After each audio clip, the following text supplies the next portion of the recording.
O ex-presidente Lula costumava usar a expressão nunca antes na história desse país, pois, de fato, nunca antes na história deste país foram tantos acontecimentos em tão pouco tempo, desde o impeachment de Dilma Rousseff, passando pelas delações da Operação Lava Jato e a absolvição de Michel Temer no Tribunal Superior Eleitoral.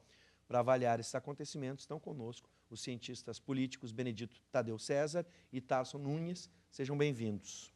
Boa noite. Bom, eu falava ali com o Nino sobre a velocidade com que as coisas acontecem, naquilo que chamam hoje de modernidade líquida, enfim, a velocidade, não só nas redes sociais, mas a gente está vendo uma velocidade, e uma velocidade, podemos dizer assim, de certa forma, seletiva, porque para alguns processos parece que a coisa anda, para outros o troço se resolve em 2, 3 dias. Professores, por favor, professor Benedito. Bom, vamos lá, muito bom estar aqui, né? Apesar todas as vezes que eu venho aqui, eu digo isso, muito bom estar aqui, mas o país está numa situação muito ruim e parece que piora cada vez mais, né? Quer dizer, o ritmo é cada vez mais intenso e parece que o fosso é cada vez mais, né? O poço é cada vez mais profundo. Quer dizer, acho que nós não atingimos ainda o fundo do poço. Talvez não tenha fundo, né? Eu acho que o que a gente vê é que se deterioram todas as instituições republicanas, né? Quer dizer, o Ministério Público, o STF, né? A Justiça nos seus diversos setores, né? O Parlamento, o Executivo, né? Os governos estaduais, municipais, né? Eu acho que isso foi uma situação que se criou ao longo dos últimos anos, né? Eu acho que tem uma grande responsabilidade da grande mídia, que criou um caldo de cultura para se descrer da política e de todas as instituições. Obviamente que isso tem um fundamento, porque, né, há anos a gente vem defendendo uma reforma política, mudança na legislação eleitoral, mudança na forma de financiamento, né? Nada disso nunca pegou, né? O Brasil é o único país do mundo em que o financiamento de campanha, né, permite contribuições privadas, né, sem limite, sem um teto estabelecido, né? Quer dizer, isso, mesmo que você proíba hoje a contribuição de empresas, né, quer dizer, os grandes empresários podem contribuir, né? E isso é porta aberta para você corromper todo o sistema, tá? Então, não são os políticos só os corruptos, os grandes empresários também, não é isso? E nós também, quando a gente transige, né, transgride as coisas, acha que, como somos nós, está tudo bem, né? Eu acho que o que nós vimos, né, nessa última semana, e com a absolvição, né, da chapa Dilma Temer, é uma coisa tão contraditória que é surrealista, né? Porque, veja, foi o próprio presidente do TSE quem pinçou esse processo que já estava julgado, né? Quer dizer, ele desarquivou o processo com o objetivo explícito de caçar a presidenta Dilma. Certo? Quer dizer, como a presidenta já foi caçada, né? Quer dizer, ilegalmente, inclusive, né? Mas isso é uma outra questão, ele agora se coloca como o defensor da legalidade. Quer dizer, tudo aquilo que ele próprio disse, né, meses atrás, certo? Agora ele se colocando como o defensor da ordem e da justiça. Né? Quer dizer, o cidadão comum que acompanha o noticiário não entende nada. Né? Quer dizer, nesse momento é uma coisa absurda, mas sim, o certo é o Gilmar Mendes. Tá? Porque não dá, está se atropelando os procedimentos jurídicos todos nesse país. Você não pode, num processo, né, depois de iniciado, né, aquilo que os juristas chamam da inicial, você tem que julgar aquilo que é a inicial. Você não pode depois ir, ao longo do processo, ir acrescentando coisas. Tá? Agora, quer dizer, agora você pode caçar a chapa porque você sabe mais coisas. Bom, mas toda a defesa foi feita em cima de um outro fato. Né? Então fica tudo um grande melê. E né? Dessa salada de frutas, né, que a gente está vendo aqui, vamos tentar entender, porque agora eu fico pensando desse caldo todo, o que pode vir, professor Tarso? Assim como o presidente Michel Temer não foi cassado, o ex-presidente Dilma Rousseff também não perdeu os direitos políticos por 8 anos e pode ser candidato em 2018. Né? A gente pode ter... Só estou exercendo aqui o direito de criar uma hipótese.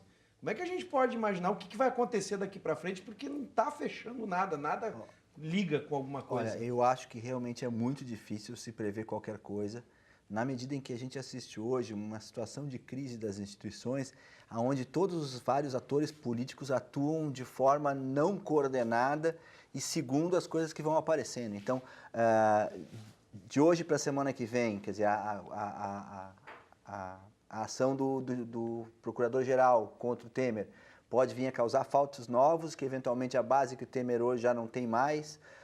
O PSDB, que foi quem fez a ação contra a chapa Dilma Temer, depois estava defendendo contra a ação da chapa Dilma Temer e agora diz que vai recorrer em defesa da ação. Ou seja, na verdade a gente tem que se dar conta que vive uma crise muito mais profunda do que simplesmente quem está na presidência ou simplesmente o tema da corrupção.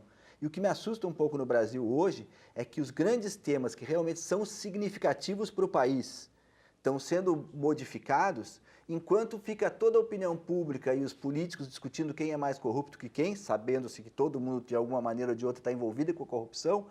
Os grandes temas vão passando. A mudança na legislação trabalhista, que vai ser muito profunda e prejudicial à maioria dos trabalhadores.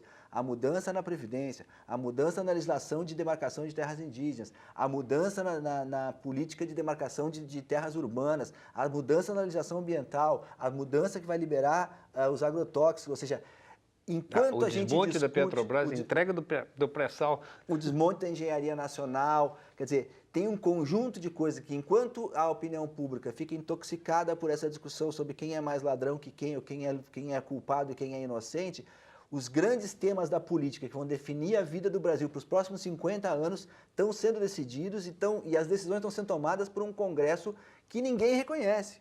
Quer dizer, hoje qualquer pesquisa mostra que o Temer é o presidente mais impopular da história do Brasil. Nunca antes nesse país, como diria o outro, nunca antes nesse país teve um presidente tão impopular. E nunca antes um Congresso que não tem legitimidade nenhuma, porque se sabe que grande maioria dos deputados que estão lá votando e decidindo as mudanças legislativas são pessoas que estão altamente comprometidas. Então, qual é a legitimidade?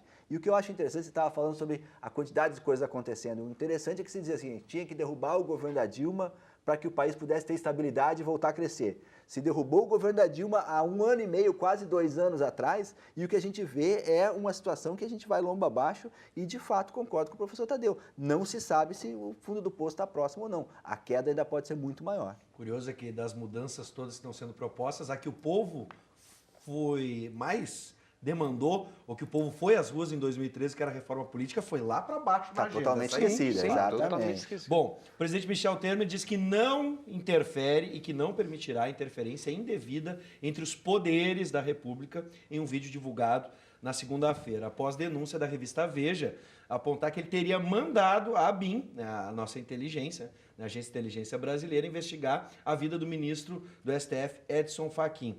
E agora, como é que tá difícil de acreditar, né, em alguma coisa. Olha, tudo aquilo que valia para derrubar a Dilma não vale agora, né? Pois é. Quer dizer, valia antes o STF interferir na nomeação de ministros.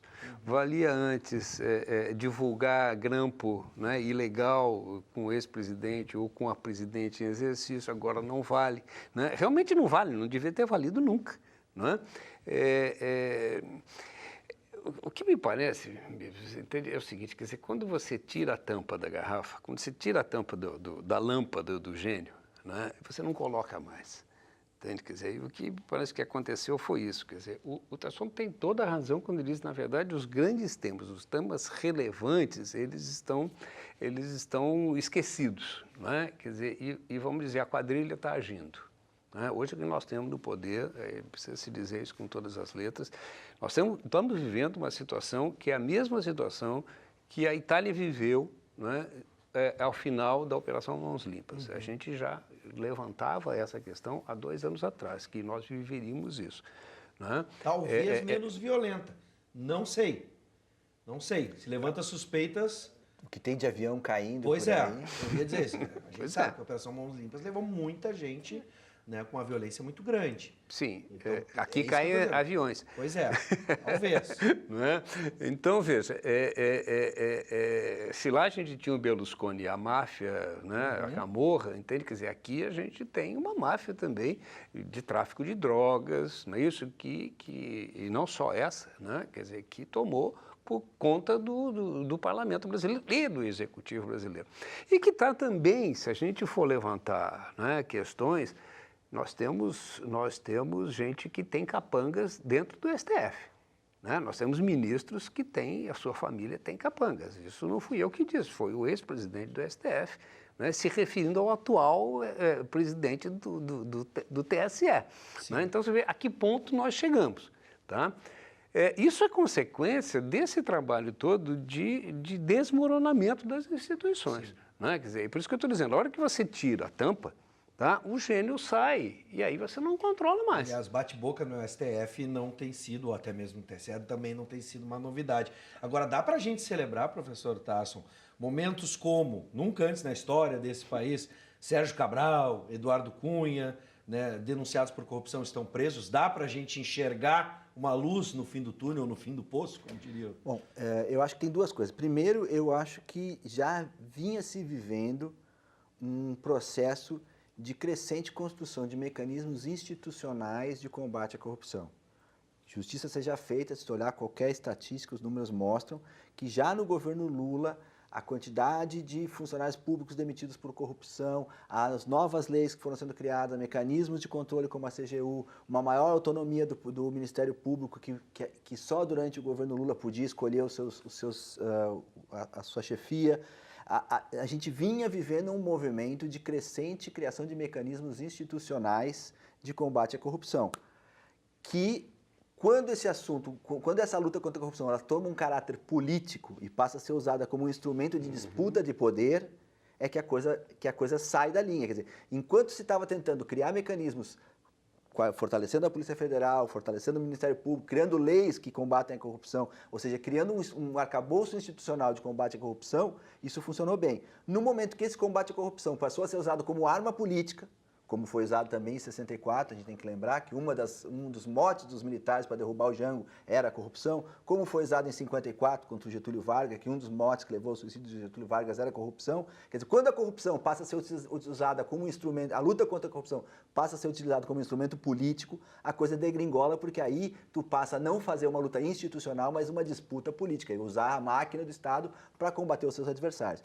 Então, por um lado, acho que dá para comemorar, sim, que alguns políticos estão sendo presos, só que, aí eu gostaria de lembrar a segunda parte da minha resposta, que é, isso não é uma coisa de agora, a corrupção é uma coisa estrutural na sociedade brasileira, que vem de 40, 50... A Odebrecht, ela não surgiu agora, a Odebrecht é uma empresa que vem lá dos anos 40, que cresceu nos anos 60 durante os militares. Essa relação promíscua entre setores empresariais e o governo, e essa troca de favores entre quem é eleito e quem sustenta, quem financia as eleições, é uma coisa que é muito antiga, e que entrou em colapso, mas ela é uma característica estrutural da sociedade brasileira. O que não dá é para olhar só para um lado, e é como essa polarização que a gente vive no Brasil hoje. Os que estão de um lado acham que os outros são ladrão, e os que estão do outro acham que os uns são ladrão, sendo que ninguém olha os ladrões de verdade, e acaba virando uma guerra estéril, que na verdade está só cada vez mais prejudicando a democracia no Brasil. Bom, eu quero a opinião dos dois agora. A gente conversou com o senador Paulo Paim, do PT, que disse que a discussão para 2018 deveria ser em torno de projetos e não de nomes, como a gente vê tradicionalmente na política brasileira. A gente tem visto pipocar Lula, Aécio Neves, João Dória, Jair Bolsonaro. Há algum favorito nesse momento e o brasileiro vai conseguir, né, dar esse passo adiante e começar a escolher que modelo de Estado quer, né, para o Brasil, que tipo de projeto quer para o Brasil, ou ainda vão ficar em nomes e naquela briga de torcida de um lado e torcida do outro? Olha, favorito tem, né? Quer dizer, há uma pesquisa aí dessa semana do Ibope que traz o ex-presidente Lula com 40% das intenções de voto espontâneas e 45% na pesquisa estimulada, tá?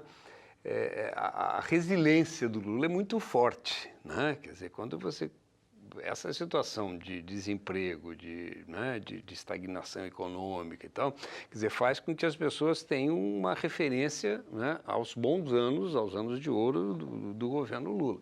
Tá? Então, por mais que a grande imprensa e todo o combate, o Moro e tal, né, quer dizer, sobre o Lula, ele cresce.